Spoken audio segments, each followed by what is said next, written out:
நம்ம அன்றாடம் எல்லாரோட வீட்லயும் தின்பண்டங்கள் உணவுப் பொருட்கள் இருக்கு. அதுல அத்தியாவசியமான ஒரு உணவுப் பொருள், கண்டிப்பா எல்லாரோட வீட்லயும் இருக்க வேண்டிய ஒரு உணவு அப்படின்னு கேட்டா அதுதான் பால். இந்த பால் பத்தி ரொம்ப அதிர்ச்சிகரமான சில தகவல்கள் வந்திருக்கு. நம்ம உணவுப் பொருள்கள்ல எப்போதுமே பாலுக்கு முக்கிய இடம் இருக்கு.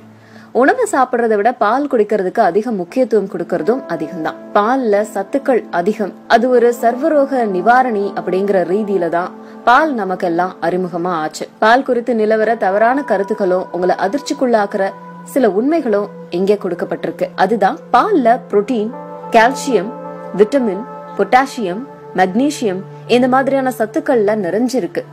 உணவு சாப்பிடலனாலும் பால் குடிச்சா போதும் அப்படிங்கிற சமாதானங்களை பல முறை கேட்டிருப்போம். தொடர்ந்து இப்படி செய்யறதால உடம்புல இரும்பு சத்து குறைபாடு, ரத்த சோகை ஏற்படுமா? சாப்பிடுற உணவாகவே பால் இருக்கிறது தவறு.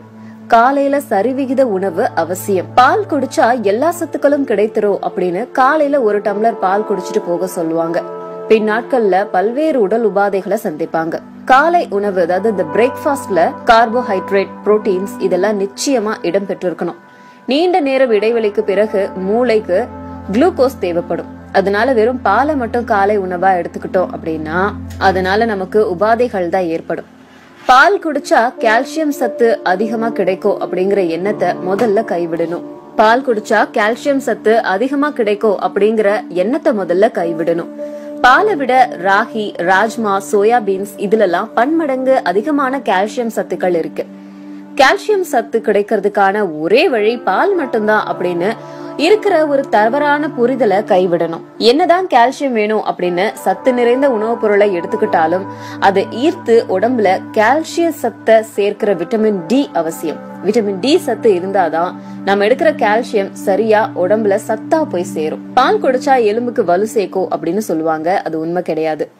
எலும்பு முறிவு ஏற்பட்டுடுச்சுன்னா கூட சேர்க்கிற தனித்துவமான சத்துக்கள் எல்லாம் எதுவுமே பால்ல கிடையாது. பால்ல இருக்கிற அமினோ ஆசிட் தூக்கத்துக்கு உதவும் ஹார்மோனை அதிகமா சுரக்க செய்யுது. அதனால இரவு நேரத்துல பால் குடிச்சாதான் தூங்க முடியும் அப்படின்ட்டு பாலை திணிக்கிறது தவறு. என்னதான் லிட்டர் கணக்கா பால் குடிச்சாலும் சஞ்சலத்தோட இருக்கிற மனசுக்கு தூக்கம் வராது.